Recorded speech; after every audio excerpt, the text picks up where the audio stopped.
Hey, this is Brian Briscoe, and you're listening to the Diary of an Apartment Investor podcast. This is a multifamily brief episode where we're going to talk about retirement plans. Now, if you want my opinion on retirement accounts, I'll just give it to you up front.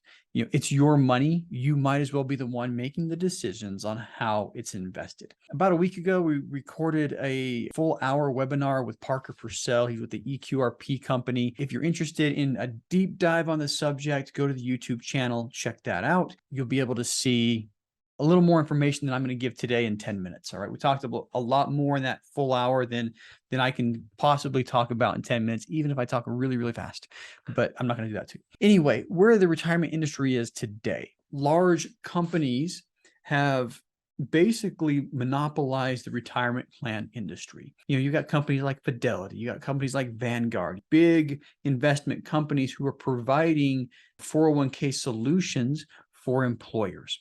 Now, that's well and good, but the problem is if your employer is in a Vanguard sponsored plan or a Fidelity sponsored plan, you're only going to get options from those companies. The funds that you're allowed to invest in are going to be magically funds from the company that's sponsoring the plan. If they don't want to offer alternative assets, they're not going to. Most of what you're going to see in those retirement plans are market traded funds, ETFs, things that these companies control.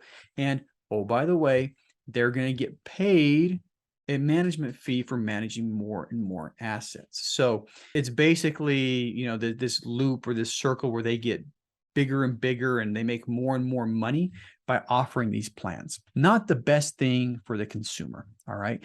Now, Congress has authorized these retirement funds. Big companies kind of monopolized them and essentially cut out a lot of what are called alternative investments. Now, my opinion on real estate, it's the original investment. It's not an alternative investment. But that said, if you want to invest in anything besides what your IRA custodian or 401k offers you, there is still a way to do it. Okay. It's called, you have to open up a self-directed account, whether it's a self-directed IRA or a single member 401k or a solo K is what they're called. That's the best way for you to be able to decide or have more control over where your investment dollars are going. So if you're okay with investing in an S&P index fund for the rest of your life, you can stop listening here. But if you want to take control of those retirement funds and use them in other places, that's what we're going to talk about. A couple of things to note. You do get significant tax benefits if you invest through a retirement account. Depending on whether you use a Roth or a traditional account, you can defer your taxes or put in dollars after they're taxed and let your money grow tax-free. Now, unfortunately, like I said, a lot of these retirement plans have very little options and restrictions on when and how you can use the money. But let's say you want to use this to invest in a real estate syndication, like, I don't know, something from Streamline Capital Group. What you have to do is set up a self-directed account and transfer your money through a rollover from your 401k, your IRA to the self-directed account. Luckily, there are companies that can make this easy for you. They can set it up for you. And what Congress has mandated is that there be a custodian involved in all the accounts and somebody who's managing things. All right. And it's the same rules that the big companies have to play by, but there are a couple of companies that will cater to the people who want to self-direct their funds. They'll set you up with a fund. They'll set you up with a custodian. And when you want to invest in a syndication by Streamline Capital Group, for example, you can just pick up the phone, call your custodian and say, hey, I've got this deal. I want to invest $50,000 or $100,000 in using my self-directed funds.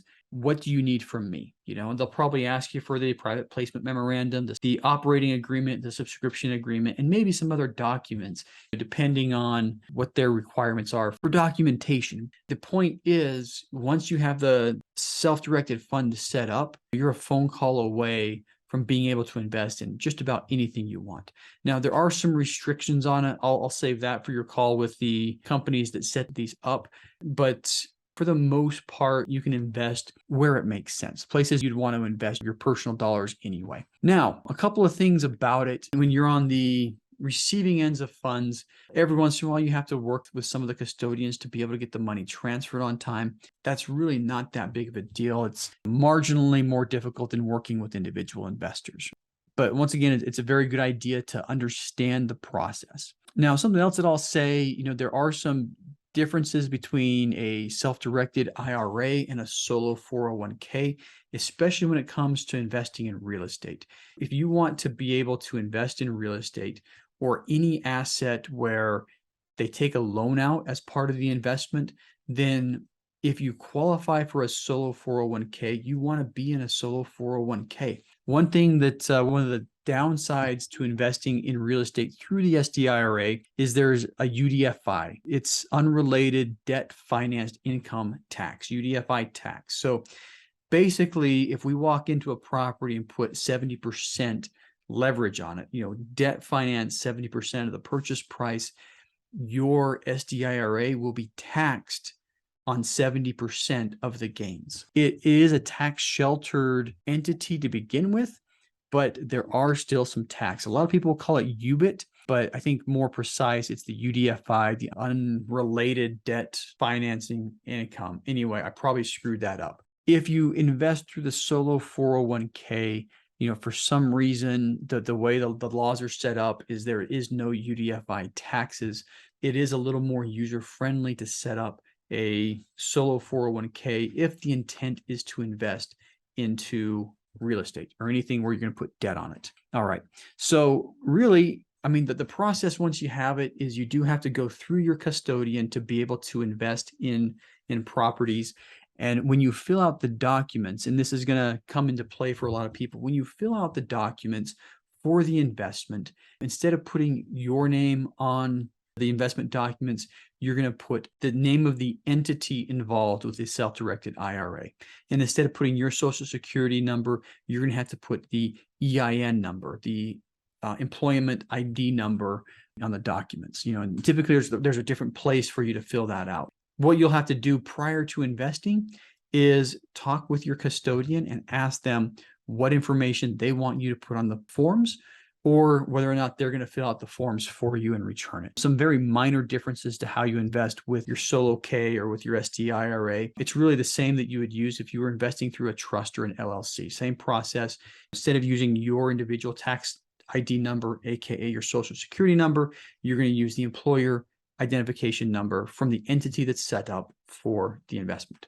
All right, so that's it. If you're interested in using your retirement funds to invest in multifamily real estate, especially with Streamline Capital Group, don't hesitate to reach out. Check the show notes, reach out to me in LinkedIn. My email address, brian@streamlinecapitalgroup.com.